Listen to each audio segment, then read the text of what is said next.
Diabetes is such a polarized topic that today I'm going to show you all the lies you believe at first glance and the deeper secrets about how diabetes is actually reversed. The simplest way people explain diabetes is this. Diabetes means that there's high blood sugar. So the conclusion is to blame sugar and completely stop eating carbohydrates. That's how the famous keto diet is born. You remove an entire macronutrient, you cut out half of the foods in the world, and basically just focus on eating proteins and fats. This is the most oversimplified way to understand diabetes. If you stop eating glucose, surprise, surprise, your blood sugar doesn't spike. You feel great at first, but you still have symptoms like fatigue. So deep down, you're not fully convinced. So you start digging deeper because you're not the kind of person who blindly accepts whatever the doctor says. And you realize that this oversimplified view is wrong. You thought eating meat meant you're eating protein, or eating avocado means you're eating fat. But then you realize that every food contains multiple macronutrients. Meat has protein, yes, of course,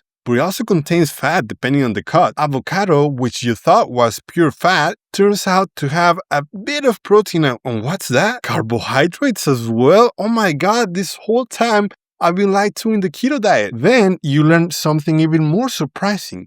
Every gram of every single macronutrient releases energy when it's digested. That energy is what the body uses as fuel, and we measure it in calories. So now you're confused. Keto doctors told you not to count calories or weigh food. No, just eat real food, protein and fat. But now you don't know if you're losing weight because it's real food or simply because you're eating fewer calories. You take off the tunnel vision and you also realize that every food has calories. But do they all work the same? Of course not. True calories come from carbohydrates, sugars, and fiber? What even is that? Wait, bananas have a gram of protein? No, but then you remember that fruit is toxic because you're diabetic. You were told not to eat glucose, fructose, sucrose, whatever, anything that ends in O's, according to the keto doctor. And obviously, junk food is toxic as well, so we don't eat that. So then you get your blood work done to see how well your keto diet is reversing your diabetes. Fasting glucose looks fine, but then insulin resistance is still high. A1C only dropped half a point, and now your primary care doctor tells you that you still need metformin and also throws a couple statins in there for your cholesterol. So then you start adding carbs again back into the mix, fruit, rice, potatoes, and the problem continues. Your blood sugar spikes. You panic out and you cut carbs again. So the keto doctor was right? I have to avoid carbohydrates forever because that's what made me diabetic. And every chance the doctor gets, he scares me with dangers of diabetes. I don't want to die from a small injury because I won't heal. I don't want to go blind. I don't want to have to inject insulin forever. So then suddenly, something clicks. The sun starts giving you a bit of hope and you start asking yourself, what even is diabetes? What does insulin resistance really mean? I know that diabetes is diagnosed when fasting glucose is above 126 milligrams per deciliter, but why did it go up? I used to eat carbs without any problem before. I have friends and family who eat carbs and stay thin, while others gain weight, and now you see nutritionists on TikTok who eat carbohydrates as well. So then you realize the real root problem is that glucose is getting stuck in the bloodstream because it's not being burned as it should. Okay, then that begs the question, why is it not being burned? You're on the right path here, but then suddenly, this jacked fitness coach appears out of nowhere saying that exercise is magical and amazing for diabetes because it forces glucose to burn. That sounds logical, right? That's why people say that you need to burn off the food that you eat at the gym. So you start going to the gym super motivated, and then what happens? You feel exhausted. Diabetic fatigue kicks in. And after the workout, you get intense sugar cravings that you never had before.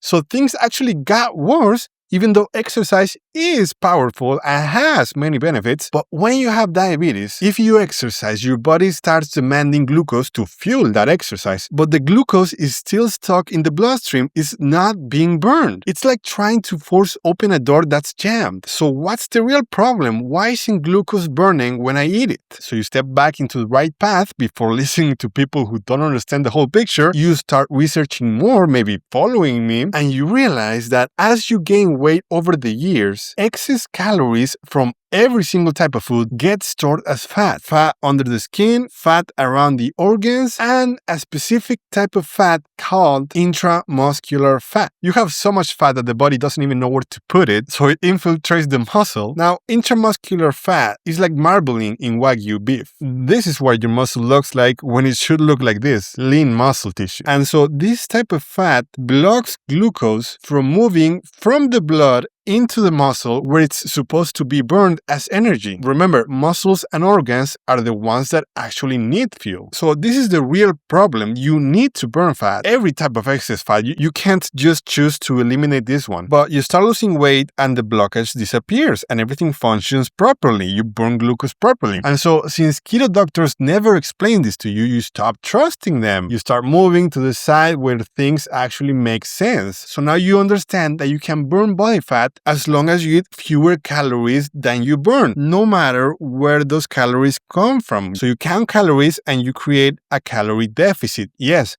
with fruit, bread, tortillas, every single type of carbohydrate included. And so you start burning fat and seeing better fasting glucose numbers. But a problem can occur. Because keto had you eating only real food, you now have massive cravings for junk food. And you think, it doesn't matter, right? As long as it fits my calories. But then you realize that eating only junk food in a calorie deficit doesn't work either. See, junk food is very calorie dense. You can eat very few of it for the same amount of calories. So that leaves you with hunger. So you start letting not only quantity of calories, but quality of calories.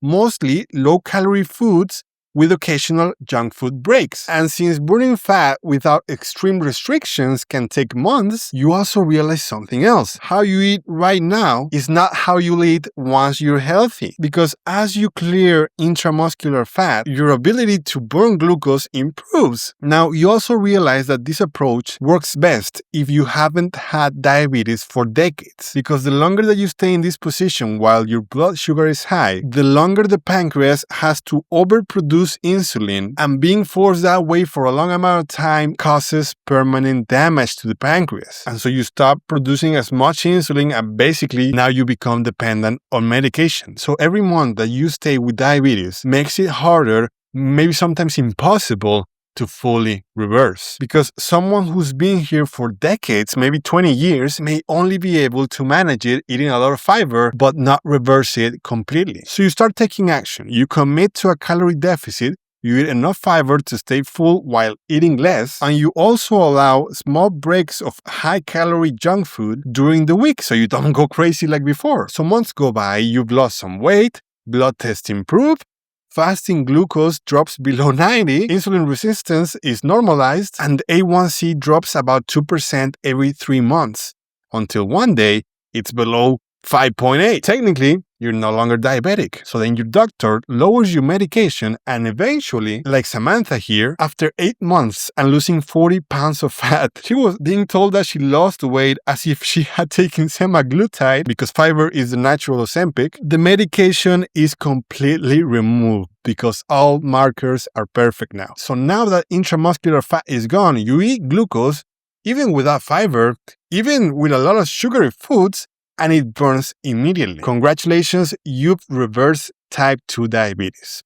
So now, the only way to go back is to close your eyes and pretend that calories don't exist and return to your old habits. Now that you understand how to actually reverse diabetes, here's a video of me showing you how to actually structure, for example, your breakfast so you can start eating glucose again and burning the glucose off.